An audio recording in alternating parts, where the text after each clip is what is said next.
Tiempo con Dios es un momento para fortalecer tu espíritu y escudriñar la palabra. Vive ahora Tiempo con Dios.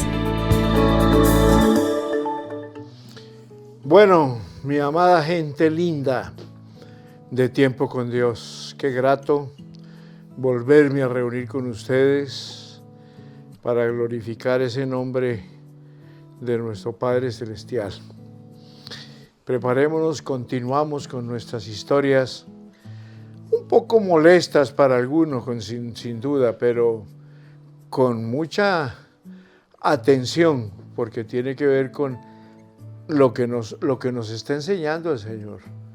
Porque muchas veces nos acostumbramos a la comodidad y hace falta que el Señor nos incomode para cambiar nuestra perspectiva y de esa manera hacer una reingeniería espiritual para todos. Comencemos hablando de lo que tiene que ver con una historia sin empleo. Óigame. Con mucho pesar, créalo, nos vemos obligados a prescindir de sus servicios. Usted entiende, la coyuntura, la reestructuración de la empresa, y así fui despedido. Casados desde hacía poco tiempo, mi esposa y yo esperábamos nuestro primer hijo. La situación no era muy prometedora.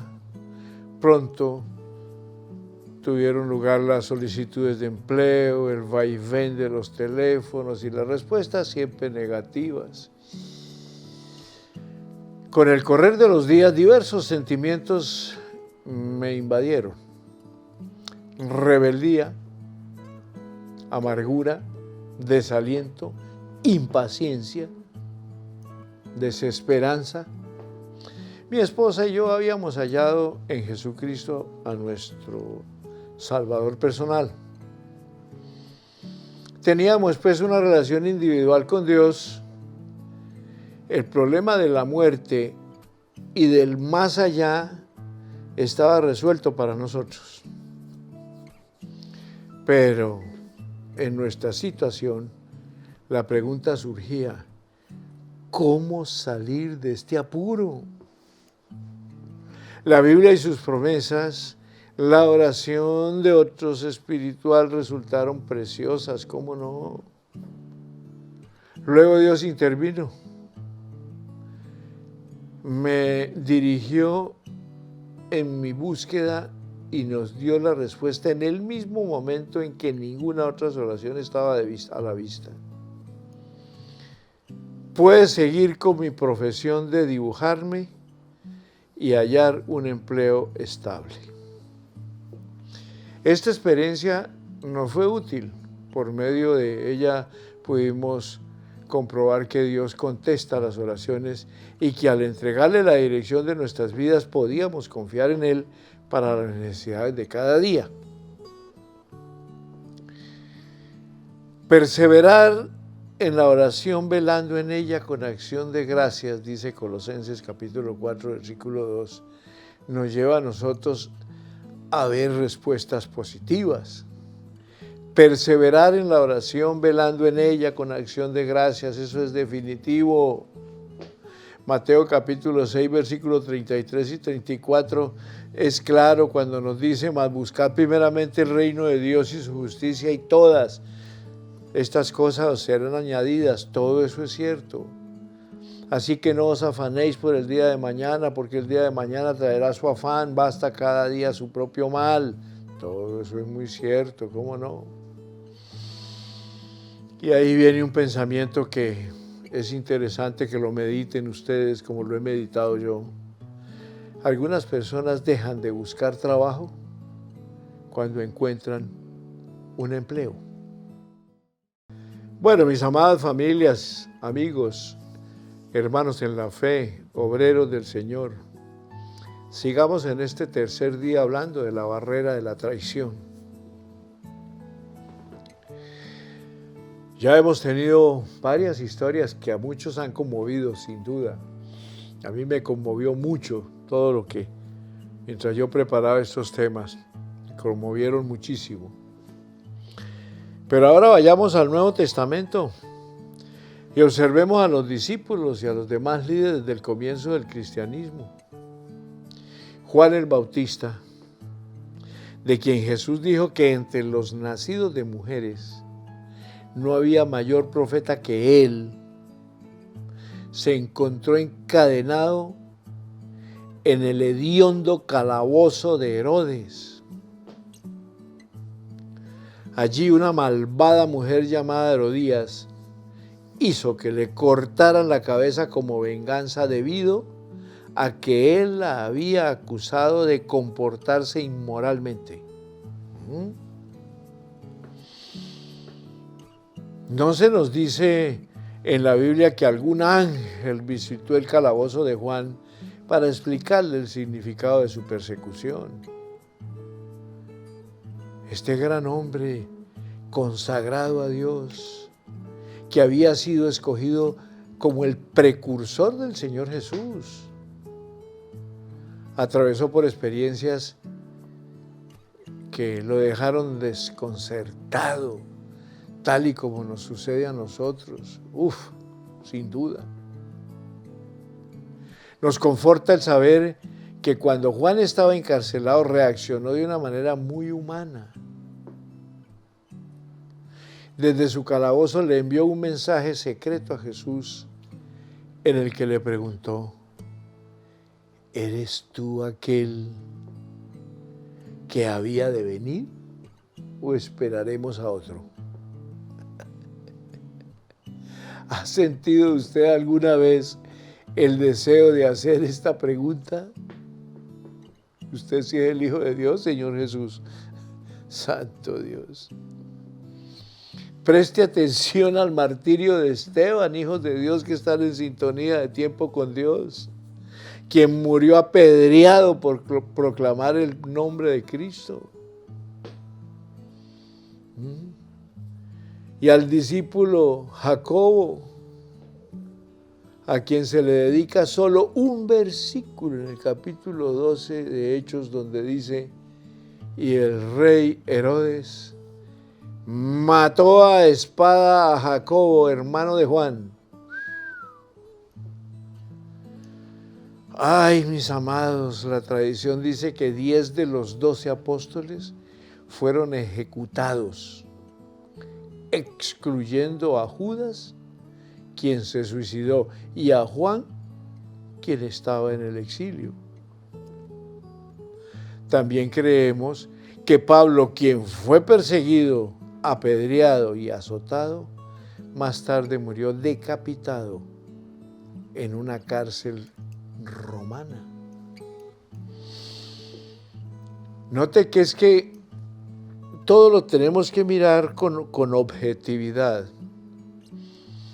Del porqué de esos acontecimientos contrarios a lo que la mayoría de personas que miramos al cielo y esperamos la respuesta más digna, más tierna, más acorde a nuestra manera de pensar. Pero bien dicho por mí, a nuestra manera de pensar, no a la manera de Dios pensar. Y entendamos que nosotros somos descendientes de un pecado,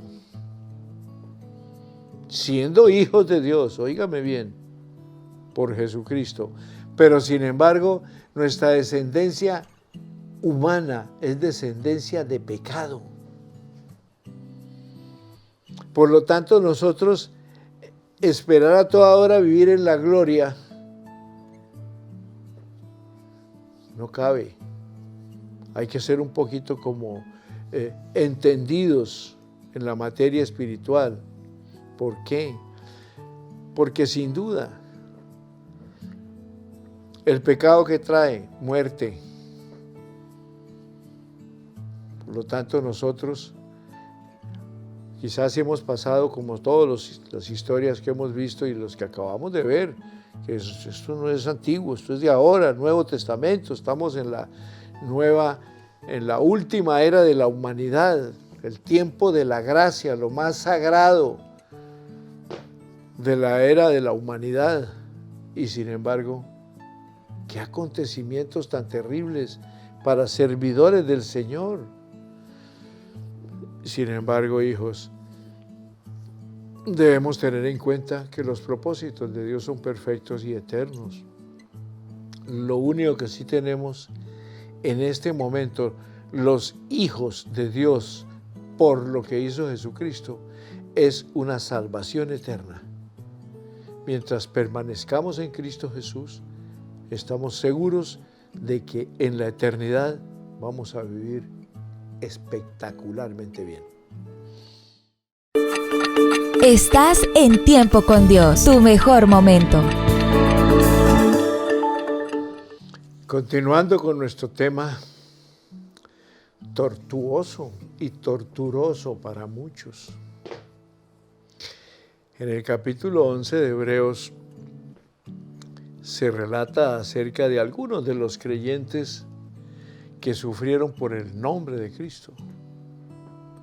Otros fueron atormentados, no aceptando el rescate a fin de obtener mejor resurrección. Otros experimentaron vituperios y azotes. Y además de esto, prisiones y cárceles.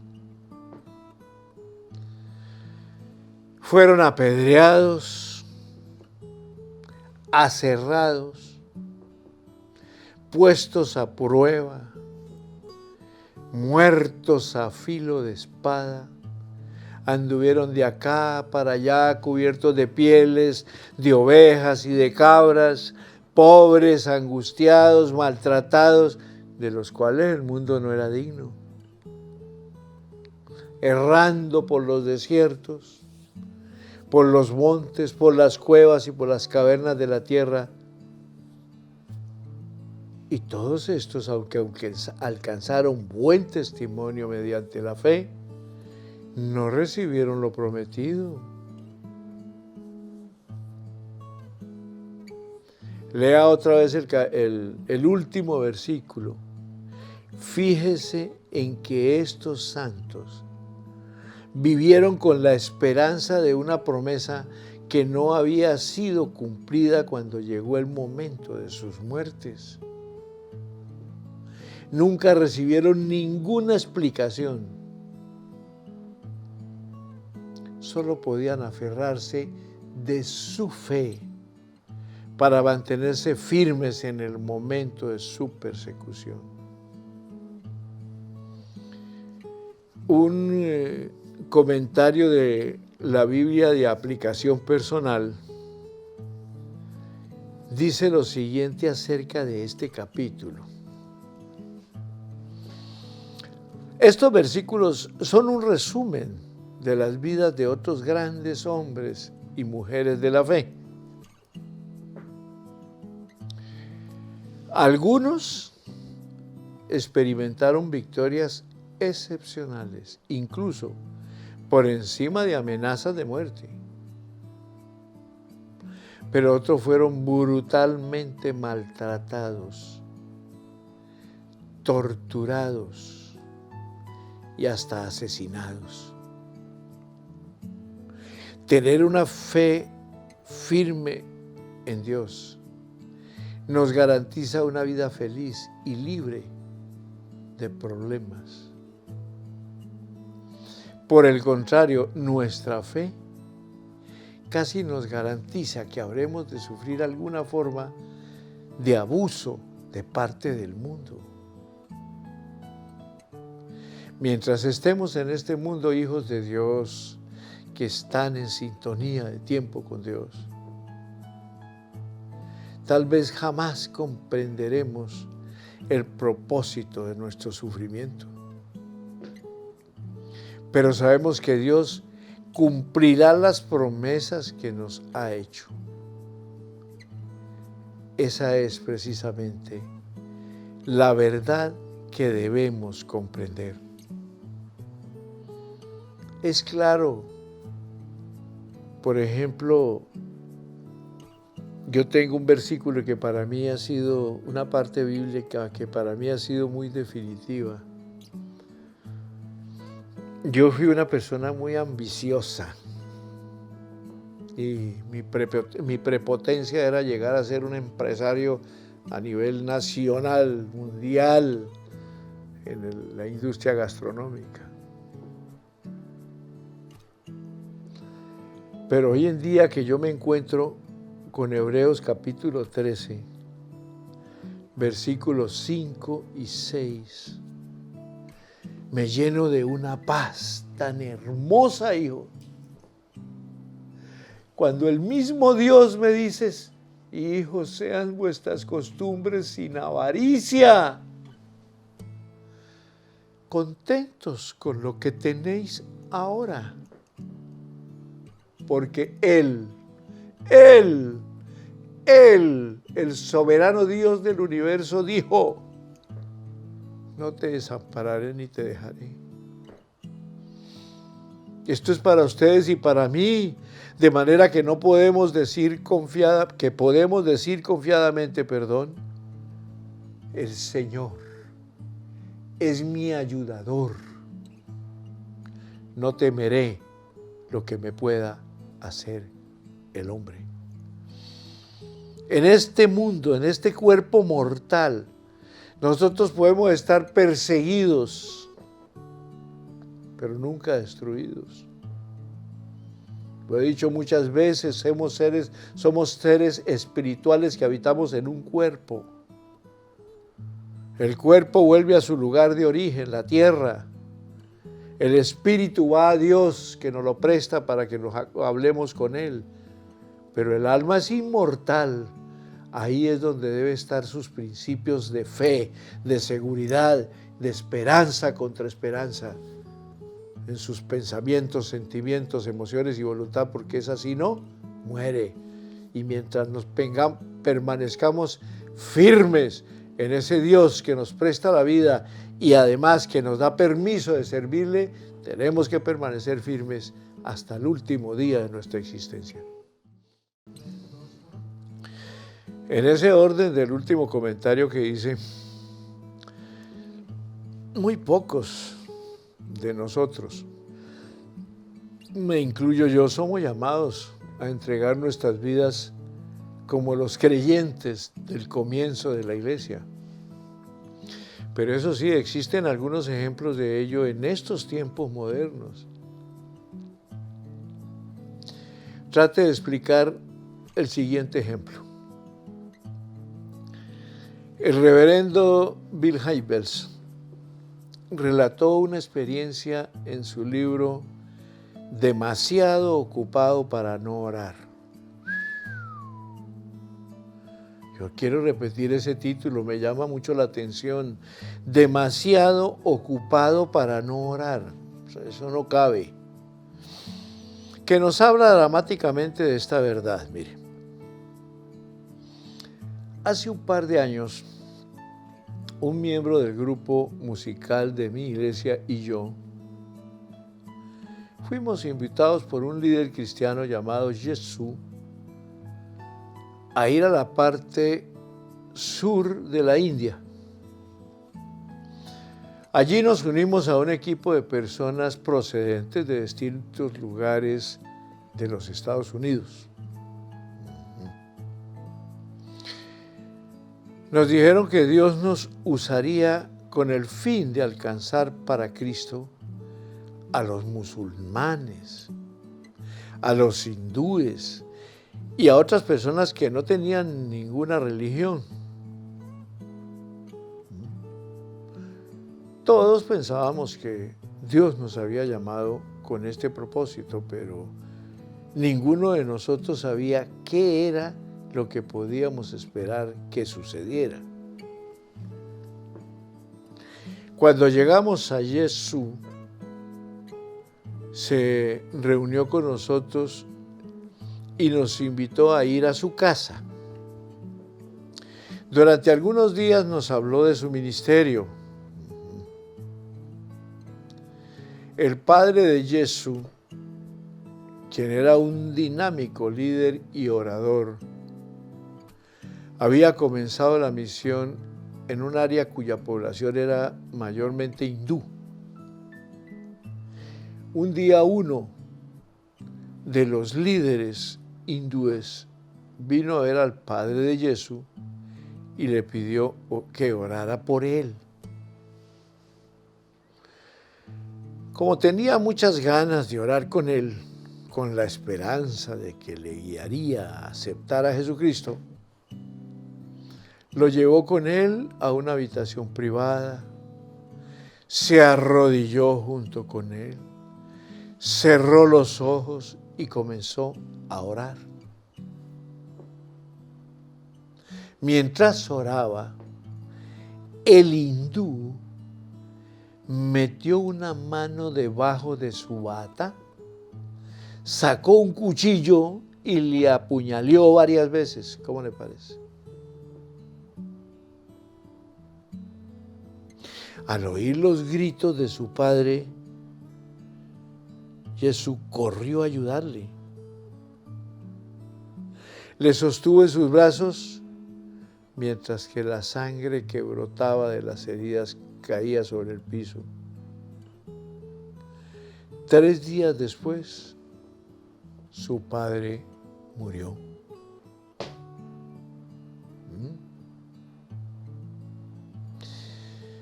Cuando se encontraba en su lecho de muerte, le dijo a su hijo: por favor, óigame pues, por favor,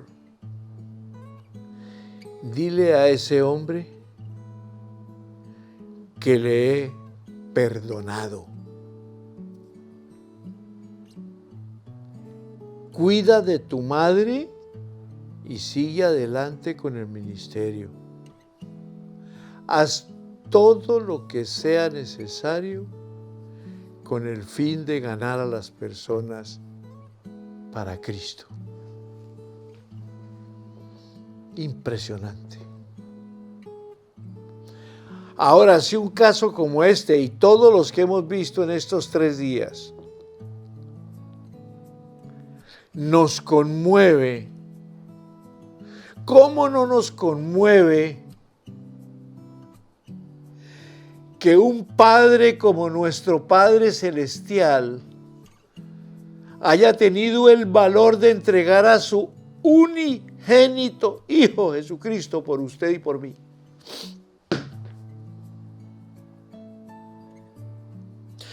Para que lo escupieran, lo pisotearan, lo coronaran de espinas en burla, le dieran 39 latigazos, le pusieran esa cruz más pesada que su mismo cuerpo, lo clavaran de sus manitos y sus pies y luego le atravesaran su costado cuando ya no tenía ni una sola gota de sangre sino agua. Y lo hizo por ti y lo hizo por mí. No hay ejemplo comparable en la raza humana que se pueda comparar con el amor de ese Padre, ni tampoco con el horrendo sacrificio que hizo Jesús para darnos vida y vida abundante en la eternidad. Estás en Tiempo con Dios, tu mejor momento. Me hace sentir avergonzado por haberme quejado de los problemas y las frustraciones insignificantes que he experimentado a través de los años. Les decía ayer, creo que yo soy un acumulado de circunstancias muy difíciles que tuve que pasar desde niño. Pero al final, un día, el Señor pudiera exigir de mí un sacrificio como ese por la causa de Cristo. Si fuera así, misericordia, le pido a Él que me dé el valor suficiente para aceptar cualquier quiera que sea su voluntad para mí. Incalculables multitudes han dedicado sus vidas de esta manera a su servicio, ¿cómo no? Pero la verdad, se necesita mucho valor, mucha consagración, mucha disposición, como la que tuvo el Señor Jesús, que estando en medio de los dos ladrones, se atrevió a decir: Padre, perdónalos porque no saben lo que hacen. Crea que nosotros, los que ya tenemos algún conocimiento de lo que es la eternidad con Cristo Jesús, debiéramos pensar un poquitico en esa frase del Señor Jesús cuando nos hicieran algún mal. Entonces, que el Padre de Jesús, ¿qué dijo? Dígale a ese que me mató que yo ya lo perdoné. Así que dígame, ¿de dónde hemos sacado la idea de que la vida cristiana es algo fácil? ¿Dónde está esa evidencia de la teología de decirlo y reclamarlo? Que promete que Dios irá delante de nosotros con su gran escoba cósmica, barriendo a un lado todas las pruebas y las incertidumbres inquietantes que pudiera haber en nuestro camino. ¿Dónde está eso? Por lo contrario, Jesús dijo a sus discípulos que deberían esperar tener sufrimientos. Y Él lo dijo muy claro. Les advirtió: estas cosas os he hablado para que en mí tengáis paz. En el mundo tendréis aflicción, pero confiad, yo he vencido al mundo. El apóstol Pablo escribió: sobreabundo de gozo en todas nuestras tribulaciones, porque de cierto cuando vinimos a Macedonia, ningún reposo tuvo nuestro cuerpo, sino que en todo fuimos atribulados. De fuera, conflictos; de dentro, temores. Pedro no nos dejó ninguna posibilidad de duda acerca de las dificultades en la vida cristiana cuando escribió: amados, no os sorprendáis del fuego de prueba que os ha sobrevenido, como si alguna cosa extraña os aconteciese, sino gozaos, por cuanto sois participantes de los padecimientos de Cristo, para que también en la revelación de su gloria os gocéis con gran alegría. Qué escrito de Pedro tan espectacular. Preste atención, hijos e hijas que están en tiempo con Dios y están ahí calladitos, tomando café y pensando todas estas cosas, y desde luego muchos tomándolas para sí. Cuidado, preste atención. En cada uno de estos versículos, a la coexistencia tanto del gozo como el dolor.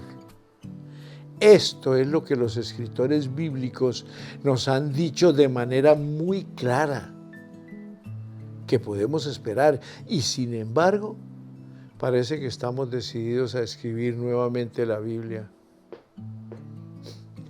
Esta clase de actitud nos hace presas fáciles de las trampas de Satanás. ¿Por qué? Porque todo lo que hemos visto nos produce cierto temor a seguir la vida cristiana. No, Señor, nos tiene que dar es más bien fortaleza. Cuando miremos, vuelvo a repetir, lo tremendo del sacrificio de nuestro amado Jesús de Nazaret. Y siempre entender que Él lo hizo, o si no, de lo contrario, estábamos condenados en la profundidad del infierno, y no por 8 días, 1 año, 10 años, 1000 años, sino por toda una eternidad. Entonces, continuando con el tema, mi preocupación, que parece que muchos creyentes piensan que Dios tiene la obligación de permitirles navegar en un mar calmado, o de por lo menos darles una explicación completa y tal vez pedirles disculpas por las dificultades que encuentran en su camino. Nunca debemos olvidar que Él, después de todo, es Dios, soberano. Él es majestuoso, santo, todopoderoso. No tiene que rendirle cuentas a nadie. No es un recadero a nuestro servicio.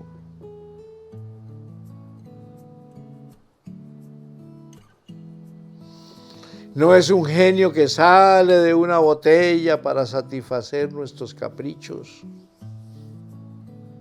No es nuestro siervo, no. Nosotros lo somos de Él y por su misericordia. Y la razón de nuestra existencia es glorificarle y honrarle. Aún así, a veces Él realiza poderosos milagros a nuestro favor. Sin duda, yo estoy aquí porque soy un milagro de Él. Yo estuve muerto 9 días en un quirófano de la Clínica Norte aquí en esta ciudad de Cúcuta. Y el médico, el doctor Lobo, le decía a mi esposa Amparito: vieja, prepárate, porque el viejo de esta noche no pasa. Por el contrario, Él se llevó a mi esposa, la tiene en su descanso eterno en el paraíso, y yo estoy aquí delante de ustedes. Yo soy un milagro de Dios, estoy vivo porque Él me permitió la vida para comentar todas estas historias que estamos hablando. Hijos de Dios, desconozco sus circunstancias, pero no se lamenten, denle la gloria a Dios, porque hay una frase que está en mi lenguaje permanentemente: lo mejor está por venir. A veces su presencia es tan real como si nos hubiésemos encontrado con Él cara a cara. Pero en otras ocasiones, cuando nada de lo que nos sucede tiene sentido, cuando pensamos que las experiencias que estamos teniendo no son justas,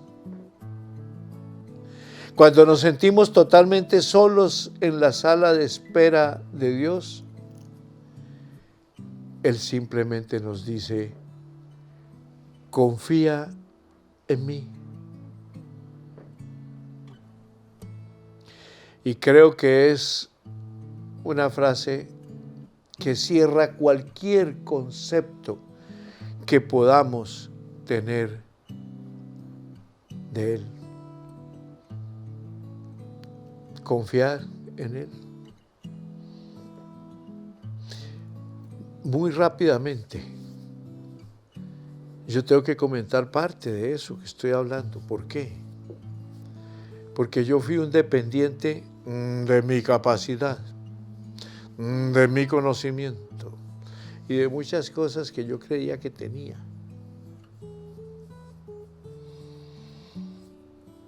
Y lo he comentado 1000 veces, hasta que el Señor me aterrizó con 4 hijas y una esposa y me dejó en 0 pollito y 0 huevitos. Pero durante esos 7 años que me tuvo en ese estado de ignorancia, porque yo no sabía ni para dónde iba, no tenía a Cristo en mi corazón. Mi cultura era ir a golpear a las puertas de las tumbas, de los cementerios, que para que me ayudaran los muertos. ¿Cómo le parece? Ignorancia, idolatría, creencias equivocadas, incultura religiosa. Pero hasta que no me liberó de tantas tonterías que habían en mi mente y en mi corazón, no me mostró el camino, la verdad y la vida, que fue a su amado Hijo Jesús, que hoy en día está en mi corazón, que me lleva paso a paso, de triunfo en triunfo y de victoria en victoria, y que me permite ser obrero de su mies. Por eso confía en mí. Es una frase que la debemos tener todos. Confío en ti, papá, porque de ti tengo el manantial de la vida y en tu luz yo veré la luz. Estás en Tiempo con Dios, tu mejor momento. Bueno, mis amados, cerramos por el día de hoy, pero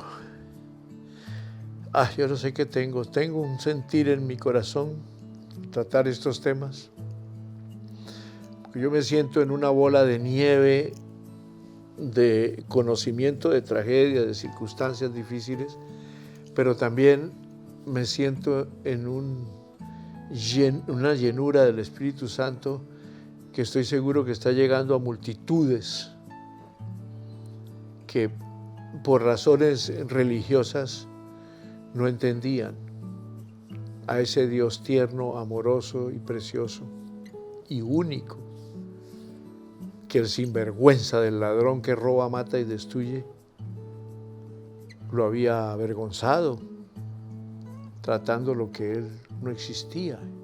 Y que si mire ese Dios como es de malo con usted. No, Señor. Y surge un interrogante aquí para finalizar. ¿Quiere decir esto que estamos destinados a sentirnos deprimidos y tomados como víctimas por las circunstancias en nuestras vidas? Por favor, desde luego que no. Pablo dijo que somos más que vencedores, Romanos capítulo 8, versículo 27. Él escribió en Filipenses 4, 4 al 7, regocijaos en el Señor siempre. Otra vez digo, regocijaos. Vuestra gentileza sea conocida de todos los hombres. El Señor está ahí, cerca. Por nada estéis afanosos, si no sean conocidas vuestras peticiones delante de Dios en toda oración y ruego, con acción de gracias. Y luego que viene lo que usted y yo necesitamos todos los instantes de nuestra vida, la paz de Dios que sobrepasa todo entendimiento. Guardará vuestros corazones y vuestros pensamientos en Cristo Jesús. Esa paz no se compra, esa paz no tiene precio. Esa paz la da el soberano Dios del universo, a través de tener esa mente puesta en ese Cristo bendito que vino a morir por ti y por mí para redimirnos de la condenación eterna, que eso sí es grave, eso sí es delicado. Fracasar en un negocio, tener un problema físico, perder una persona, en fin, estas cosas sí duele, ¿cómo no? ¿Cómo no? Eso duele en la parte humana. Pero siempre el Dios de la gloria, el Dios de toda consolación estará con nosotros. Por eso Pablo dice, por nada estéis afanosos, sino yo les doy la fórmula. Más bien sean conocidas vuestras oraciones, sean conocidas vuestras peticiones en oración, ruego, y den las gracias, como si ya lo hubieran recibido. Y eso nos lleva a que esa paz de Dios que sobrepasa todo entendimiento, que la necesitamos todos los seres humanos cada instante de nuestra vida, cada vez que respiramos necesitamos la paz de Dios. Esa es la verdadera victoria. Nos llevará a tener nuestros corazones y nuestros pensamientos en Cristo Jesús. Entonces, hijos, tengamos buen ánimo. ¿Cómo podemos unir estas dos ideas contradictorias? ¿Cómo podemos ser victoriosos y estar bajo intensa presión al mismo tiempo? ¿Cómo podemos sentirnos seguros cuando estamos rodeados de la inseguridad? Este es un misterio que, según el apóstol Pablo, sobrepasa todo entendimiento. En el siguiente día, mañana, hablaremos de los principios que nos guían a esta extraordinaria tranquilidad de espíritu en medio de la tormenta, la cual también está a la disposición de ustedes. Mañana veremos este capítulo que nos va a alentar y a llevar a esa paz que dice Pablo. Por ahora, volvamos a la cruz. La tortura que hicieron con nuestro amado Jesús. Y sin embargo, el Señor Jesús dijo, perdónalos, porque no saben lo que hacen. Al ladrón de un lado se burló de él y dijo, si eres el Hijo de Dios, sálvate a ti mismo y sálvanos a nosotros. Y el otro le dijo, Señor, acuérdate de mí cuando estés en tu reino. ¿A quién le respondió? Al del otro lado. Hoy mismo estarás conmigo en el paraíso. Ese paraíso es el que nos está esperando a todos los que nosotros esperamos y confiamos en ese Dios maravilloso, lleno de amor y de misericordia. Bendiciones para todos en Cristo Jesús. Mañana no se pierdan, ni pasado mañana, pues son 2 días que nos faltan para hablar de estos temas tan valiosos, hijos. Y vale la pena que tomen fortaleza porque nos falta mucho por vivir. Bendiciones para todos en Cristo Jesús.